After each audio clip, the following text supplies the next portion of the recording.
Oi pessoal, hoje eu vou falar um pouco sobre a mulher que foi escolhida para estampar a nova cédula de $20, a Harriet Tubman.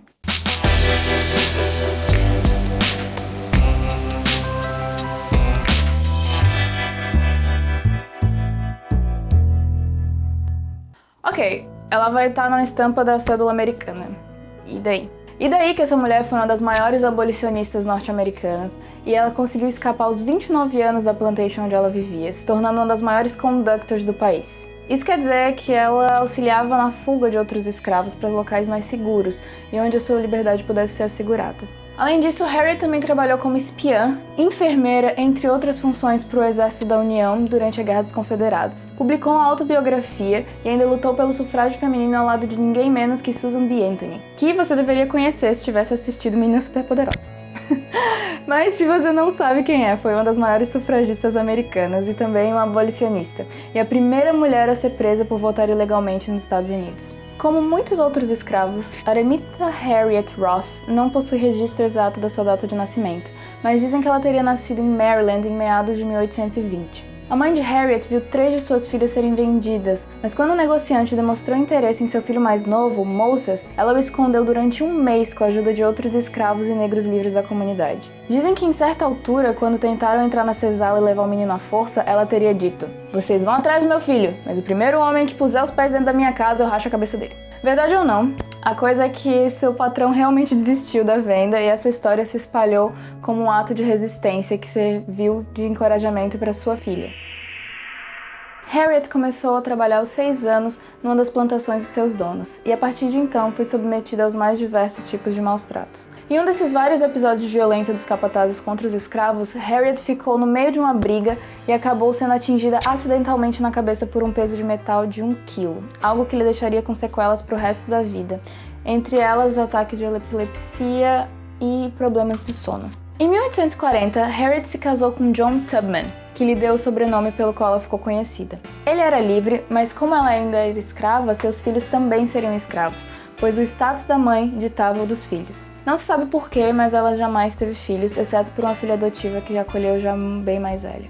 Em 1849, Harriet fugiu 2 vezes, e essa última fuga bem-sucedida ocorreu com a ajuda da Underground Railroad, uma linha de trens que era clandestina. A linha de trem funcionava normal, mas o funcionamento do que ia nas cargas e as rotas aconteciam com a ajuda de negros livres e abolicionistas brancos e ativistas cristãos. Entre outros desafios que ela teve que enfrentar, teve que caminhar cerca de 145 quilômetros a pé, mas finalmente chegou até a Filadélfia, onde começou a trabalhar em empregos ocasionais e tentar economizar dinheiro para financiar a fuga da sua família. Em 1850 foi promulgada a Lei Estadual dos Escravos Fugidos, que obrigava funcionários do Poder Judiciário e da polícia, até mesmo nos estados em que havia sido proibida a escravidão, a ajudar a capturar escravos fugitivos, impondo pesadas punições àqueles que fossem cúmplices numa fuga. Isso dificultou muito os planos de Harriet, mas não a impediu de traçar rotas alternativas e retornar a Maryland para resgatar a sobrinha e posteriormente os irmãos. 1 ano depois, ela foi atrás do marido, mas encontrou uma história que pode soar familiar para algumas pessoas, infelizmente. A coisa é que ela descobriu que ele já estava casado com outra e estava muito bem obrigada, não queria sair. Essa mulher estava pronta para fazer um barraco na casa do cara, e eu não tô exagerando, não tô mentindo, tá na biografia dela, mas ela era de uma elevação espiritual que me falta compreensão, e resolveu que com o dinheiro que ela tinha guardado para fuga, ela ia ajudar alguns escravos que precisavam de mais ajuda do que ele. Isso levou até a Filadélfia. A partir de então, não parou mais. Harriet se orgulhava de dizer que jamais perdeu um homem. Ou seja, todas as suas fugas foram bem-sucedidas, com exceção da vez em que ela tentou resgatar uma de suas irmãs, Rachel, que já havia morrido antes dela chegar. Não se sabe exatamente quantas viagens como essas foram feitas por ela ou o número exato de negros que Harriet ajudou a salvar, mas com certeza algumas centenas. Isto, associado às suas declarações de ter visões enviadas por Deus, resultaram no apelido de Black Moses, a Moisés Negra. As recompensas pela captura de Tubman chegaram a valores absurdos para a época, mas também não se sabe exatamente se esse valor seria verdade ou qual seria ele, com algumas fontes falando em até $40 mil de recompensa. Para vocês terem uma noção, a recompensa pelo assassino do Abraham Lincoln foi de cerca de $25 mil. E para ter uma noção monetária, uma fazenda pequena na época custava em torno de $400. Então é coisa pra caramba. Quando a Guerra Civil Americana começou em 1861, Tubman serviu como enfermeira em Port Royal, preparando remédios com plantas locais. Ela chegou a prestar assistência a homens com varíola e, por não ter sido infectada, a fama que ela tinha de mulher abençoada por Deus se espalhou. Seja com a ajuda de suas visões ou de seus informantes, o fato é que ela passou informações essenciais para o coronel James Montgomery, o que resultou na conquista de Jacksonville, na Flórida. Esqueci de comentar no começo do vídeo que ela também foi a primeira mulher a liderar um ataque na Guerra Americana.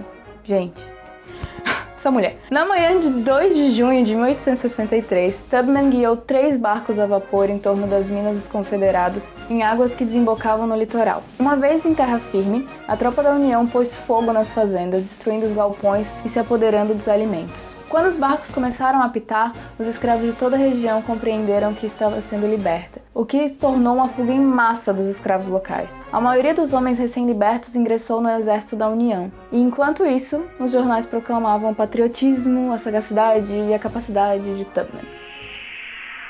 Depois da guerra, apesar de tudo que ela fez, Harriet não recebeu pensão e acabou tendo que recorrer a diferentes trabalhos para se sustentar, inclusive alugar quartos de sua casa. E foi assim que ela conheceu o veterano chamado Nelson Davis. Ele era 22 anos mais nova que ela, mas como o amor não liga para essas coisas, eles se casaram em 1869 e alguns anos depois adotaram uma menina chamada Gertie. E que bom seria se essa história tivesse acabado por aqui, com um final feliz e tudo mais. Mas ela ainda iria sofrer alguns severos golpes da vida, incluindo algum que custaria cerca de $2.000 e uma noite desmaiada na floresta. Mas isso não quebrou o espírito dela e seus anos finais foram dedicados à luta pelo sufrágio. Tubman viajou a Nova York, Boston e Washington, D.C. para falar em favor dos direitos do voto das mulheres. Escreveu suas ações durante e após a Guerra Civil e mencionou os sacrifícios de incontáveis mulheres ao longo da história moderna como testemunho da igualdade entre homens e mulheres. Ao ser fundada a Federação Nacional de Mulheres Afro-Americanas em 1896, Tubman foi a oradora mais aclamada em seu discurso de estreia. Apesar de ter sido uma das figuras mais conhecidas da sua época, a Harriet Tubman morreu de pneumonia no dia 10 de março de 1913,